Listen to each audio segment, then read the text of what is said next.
സെബസ്ത്യാനോസേ, ഞങ്ങൾക്കു വേണ്ടി പ്രാർത്ഥിക്കണമേ.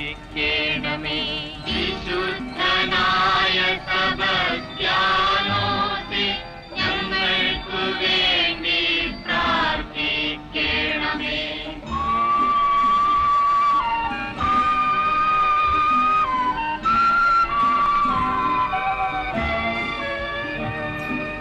പാപികൾ ഞങ്ങളെ പരിശുദ്ധരാക്കുവാൻ പണ്ടു നർബോനയിൽ